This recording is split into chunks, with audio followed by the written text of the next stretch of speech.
Yeah, I'm getting wealthy. Look, I use the provocative title "How to Get Rich" because it grabs people's attention, but we're really talking about wealthy. Wealthy is assets, right? And the goal here is to get out of 9 to 5.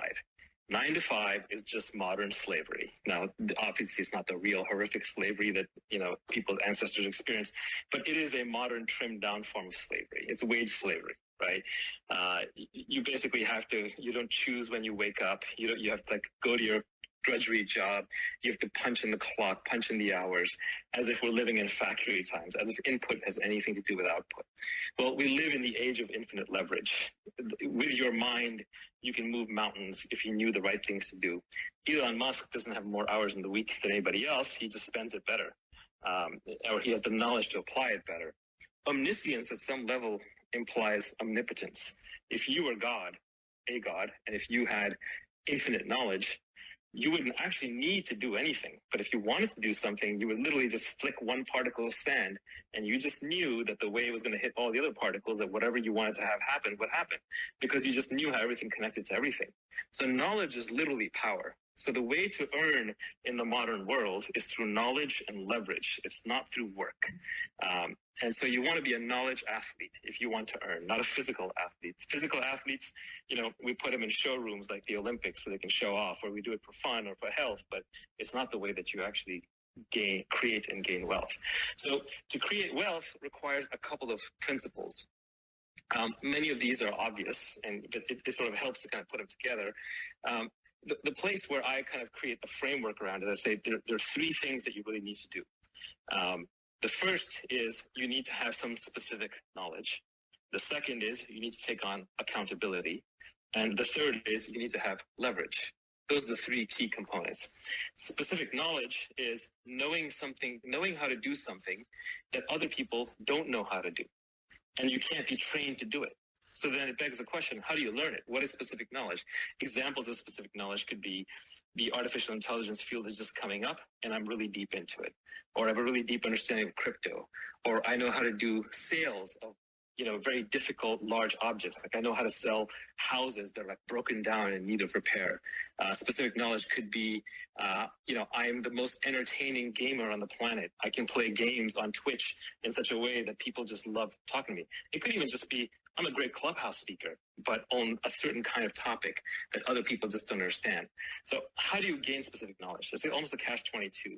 Specific knowledge is built up by you through your passions. So when they say follow your passion, that's kind of what they mean. It doesn't always lead to money, but it can, because if you're obsessive about something and you're learning it for your own genuine intellectual curiosity, not to get a degree, not to make money, not to impress your friends, you're going to end up being better at it than anybody else. So I really believe that you should only read and engage in activities that you genuinely enjoy. And you should cultivate your intellectual obsessions without any goal, but you may be surprised when you look back and connect the dots later that one of them developed into a goal. And one of the hallmarks of specific knowledge is that it will feel like play to you, but it will look like work to others. So that is anything that fits that model, you should develop. So that is specific knowledge. Second, I would say you develop accountability.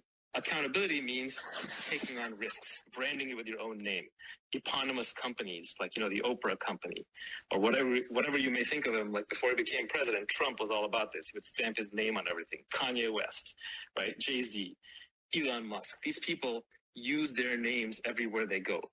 But that means that accountability comes with downsides. That means that when you do something stupid or horrible, you're tagged forever.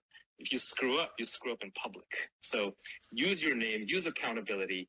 And I know we live in an age of teamwork, and obviously a lot of great work is done by teams.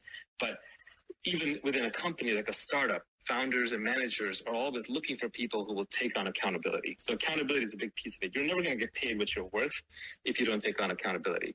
And then finally, leverage. Leverage is the most important because leverage is just increasing without bound in our society. And there's basically three forms of leverage.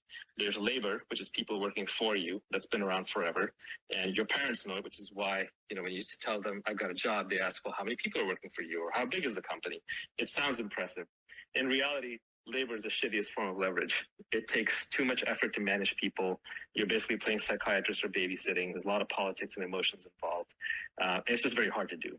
That said, if you want to build the biggest fortunes or the most wealth, it has to be in your repertoire. there's a lot of misconceptions that go on in labor leverage. One example is people say, well, there's no such thing as a 10x engineer. Of course there is. There's 100x engineers. There's 1000x engineers. In intellectual disciplines, there's massive variance. It's Pareto distributed, not normal distributed, for those of you who know the distribution curves. But another one is hire people who are smarter than you. That's another piece of nonsense. Why are people who are smarter than you going to work for you? Nobody has a good answer to that one. So there is an answer. It's not a great one, which is you hire them when they're really young and you exploit them for a year or two before they figure out they're smarter than you and move on. So you can do some short-term opportunities, or you can invest in people who are smarter than you. But you also have to be really good at what you do. Otherwise, good people aren't going to work for you. Anyway, that's labor. Then next is capital. You can use capital. You make a trade. Let's say you make a good trade on the stock market. Whether it's a trade you make with $100 or $1 million makes a huge difference. Even though it took the same brain power to come up with a trade, now you're magnified in the latter case by a factor of 10,000. How did you do that? That's leverage, right? That's capital leverage. The problem with capital leverage and labor leverage is that they're permissioned. Somebody has to give you the money. Somebody has to agree to work with you. They take time to get. They take effort to get. With the capital leverage, there's often risk involved, especially if it's your own capital. So that brings us to the last form of leverage. And this is the most powerful form of leverage and is behind all the newly rich. And that is product leverage. Product leverage comes from building a product. And if the product has no marginal cost of replication, in other words, you can stamp out more copies without having to incur costs, that is the best form of leverage. Product leverage ranges from code, where you create applications like Clubhouse. We're all on Paul Davison's piece of code here, and he's massively leveraged. Paul's not here right now. He's not running this conversation. We're all working for him. It also comes from media, like creating content, like Joe Rogan creates a podcast and gets stamped out. It can come from a book. It can come from even products like, someone sells you a pill, it could be a happy pill, a sugar pill, whatever. A pill is 98% intellectual property. The actual physical cost of what went in there is very low. So fundamentally, what you want to do is you want to put yourself in a situation where you take your specific knowledge that you've developed over the years without even trying, the things that you're good at, that other people are naturally bad at, that you got to by following your own intellectual obsessions. You add that to accountability, put your name on it, take some risks. You employ every form of leverage possible, capital, labor, and products and code, preferably the permissionless ones, because those you can get access to when you're younger. And the net result is you productize yourself. What you end up doing is you end up selling a product that is simply an extension of who you uniquely are. And nobody can beat you at that because it's just you being you. And this can take a while to set up, but once you set this thing up, it will be a flood, a tsunami of money that will keep you flush for the rest of your life. And then you can figure out how to